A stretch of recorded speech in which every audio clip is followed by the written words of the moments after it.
The bus was winding its way along serpentine roads through a dense forest. Inside, Jacob and Lily were returning from their summer vacation, which they had spent at their grandmother's house in the south. Their parents sent them there every year. Lily was asleep on Jacob's lap, while Jacob gazed out the window at the passing scenery. They didn't have far to go now. As their bus neared the town, Jacob was the first to notice the strange, thick fog that seemed to slither between the trees. "Nothing unusual. Fog in Graywood is a common thing," he muttered, staring out the window. Lily woke up and rubbed her eyes. "Almost home," Jacob said before turning his attention back to the window.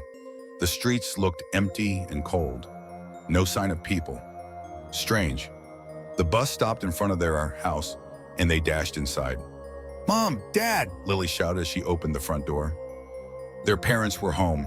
Lily immediately started telling them all about the fun she had at their grandmother's place. But Jacob noticed something odd about their parents. They seemed distant, almost detached. Jacob tried asking if everything was all right, but the only response he got was a curt, "Everything's fine. We're going to church this evening." "But it's not Sunday," Jacob pointed out. His father didn't reply to the question and instead began talking about the new pastor, mentioning that their old one, Father Robert, had been laid to rest. "He was very old, so it's not surprising," his father added. Their family didn't attend church every Sunday, only on holidays, and even then, only because their father insisted. After eating and unpacking, Jacob decided to meet up with his friends, but his phone had no signal. His father explained it was due to the bad weather.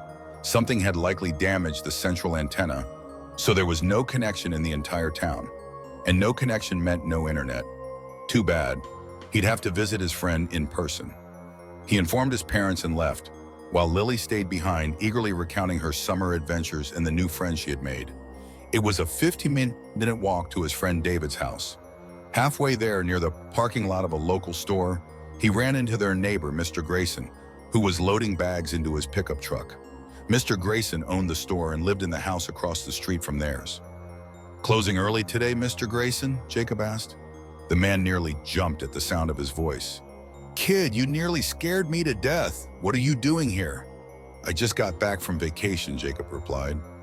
Mr. Grayson shook his head and said, "You must have noticed something's off in Graywood. Take care and stay far away from that damn church." He hopped into his pickup and quickly turned around in the parking lot. But before leaving, he stopped in front of Jacob. "Jacob, I'm leaving town, and I suggest you do the same. Something's not right here." "Oh, come on, Mr. Grayson," Jacob said with a smile. The man drove off. "He's always been a bit eccentric, and now he wanted me to get into his truck." "Yeah, right, sir," Jacob muttered as he continued toward his friend's house. Still, he couldn't shake the growing sense of unease. Why had Mr. Grayson seemed so scared? Could something really have happened to the town? Or was the neighbor just trying to spook him? Either way, it was unsettling. Despite it being 4 in the afternoon, the streets were eerily empty, shops had closed earlier than usual, and the only sound in the air was the hum of the wind. Most windows were covered with curtains, and the streets were illuminated only by the streetlights. When Jacob arrived at his school friend's house, he approached the door and knocked. No lights were on. He tried calling out for his friend, nothing. Out of the corner of his eye, he caught movement behind the curtains. Someone was watching him. "David," Jacob whispered, his voice barely audible. A chill ran down his spine. Backing away from the front door, he kept his eyes fixed on the house. What was wrong with everyone in this town? Uneasy thoughts clawed at him from within. Jacob, unsure of what awaited him, started walking back home, haunted by the growing suspicion that their town was hiding something terrible. The church, the new pastor, his strange parents, the terrified Mr. Grayson, and the unnervingly empty streets all added to his dread. When Jacob returned home, he saw Lily sitting on their mother's lap, while their father spoke to her about the church and the importance of evening services. His father stood up from the couch and turned to Jacob. The conversation was about the new pastor who had brought true light to the town. The words were cold and emotionless, but there was a strange devotion in his father's tone when he spoke of the stranger. Their father explained that the previous pastor, Father Robert, had died under mysterious circumstances, and the new leader, Father Caleb, had helped the community find new vision. Lily gave Jacob a nervous glance but said nothing. Jacob decided not to argue with their parents and reluctantly agreed to attend the service with his sister, though his gut told him it was a terrible mistake. "Hold my hand," Jacob whispered to Lily. As they left the house and walked toward the church, they saw people from all over the town heading in the same direction, the Hope of Glory Church on the hill. People exited their homes, leaving their doors ajar, and immediately joined the growing crowd. The church looked the same as it always had from the outside. Jacob had never seen so many people gather there before. As they drew closer, the sound of singing drifted out from inside. Caught in the throng of people, Jacob and Lily ended up at the very back near the entrance, unable to see much beyond the shoulders of those in front of them. The congregation joined in the singing, including their parents. Everyone around them seemed entranced. The language of the song was unfamiliar, unrecognizable as any human tongue. Inside, the church was bathed in light emanating from countless candles. Jacob and Lily clung to each other, both feeling a mounting, paralyzing fear. The service had already begun, and the new pastor stood before the congregation. His voice was both a whisper and a roar at the same time. Jacob felt a wave of nausea wash over him.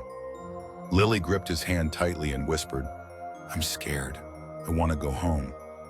The crowd slowly moved deeper into the church, bypassing the center of the hall.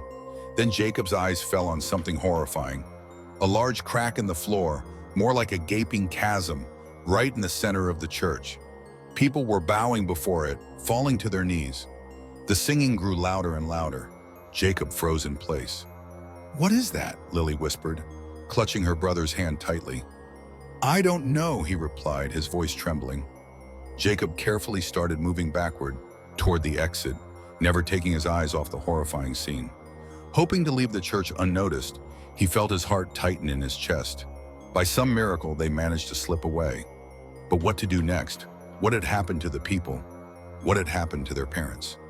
Jacob led Lily to the trees, far from the church. She could no longer hold back her tears. "Lily, I have to go back for our parents. You have to wait for me here. Promise me, I'll go and get them." He ran back to the church. He was terrified, but he couldn't just leave his parents there. Carefully approaching the church window, he peered inside to see what was happening. The crowd had thinned out. Where had the people gone? The chasm. Oh no, people were walking up to it and jumping in. Why? Why were they doing this? And then he saw his mother and father. They approached the edge of the abyss, both smiling. Time seemed to freeze.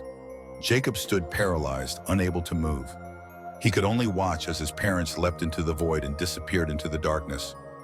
Utter horror engulfed him, and he fell to his knees. "No, no, no, why? Why? Lily, Lily, I have to save Lily. I have to pull myself together." Jacob ran back to Lily. They ran as fast as they could. "Where's Mom? Where's Dad?" Lily asked through tears. They're in the church," Jacob said through gritted teeth. "Let's go to our hideout, the tree house near the house," Lily said, still crying. It wasn't the most comfortable option, but they knew no one would find them there. Lily quickly fell asleep on Jacob's shoulder. Thoughts swarmed in his mind. What should I do? What can I do? We have to run. But how? Where? We should go to Grandma's. At dawn, Jacob shared his plan with Lily. They had to escape the town and find someone to help them. He knew staying was dangerous, and he was sure people were looking for them. While Lily slept, he saw a group of people with flashlights searching the streets. They entered every house, including theirs. They must have been looking for them. Jacob instructed Lily to stay in the treehouse while he gathered supplies. It was a 4-hour walk to the nearest town, but with Lily it would take 6 hours or more. Returning with a packed backpack, they had a small meal. The fog still lingered. Jacob realized it was undoubtedly connected to the recent events. They moved cautiously through the thick fog, trying to stay unnoticed. However, they hadn't gone far when Jacob spotted their neighbor Mr. Grayson's pickup truck. So he didn't leave?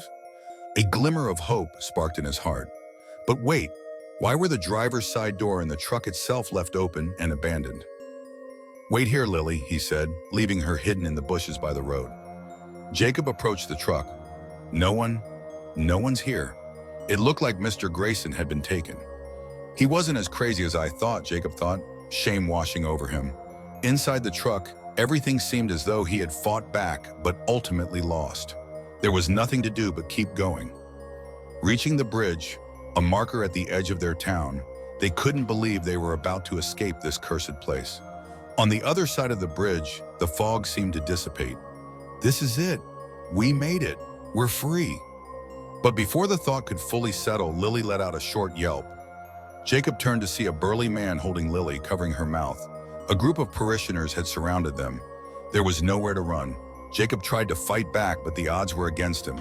Something heavy struck his head, and he blacked out as they dragged him back toward town.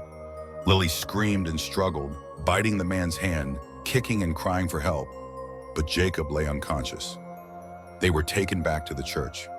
Slowly, Jacob regained consciousness, though his ears rang and his head throbbed with pain. Pastor Caleb was already waiting for him, smiling wickedly. "Children, wake up. I have plans for you. It would be improper to offer you to our master unconscious," he said. The fanatics grabbed Lily and brought her to the edge of the chasm. "Your sister will go first," the pastor said, his twisted grin widening. Jacob screamed, struggling to break free, but it was useless. Lily cried and fought with all her might. He watched helplessly as his sister was thrown into the abyss, her scream echoing in his ears even after she disappeared from sight. Silence. An oppressive, dead silence. There was no sound of her falling, only complete stillness. He couldn't believe it. Then it was Jacob's turn. Jacob stopped resisting. Tears no longer streamed down his face. Maybe he realized fighting was pointless, or perhaps he had lost his sanity. The fanatics brought him to the edge of the chasm. He took a step forward himself and vanished into the darkness. Caleb smiled as he said, "He has seen our God. He is one of us."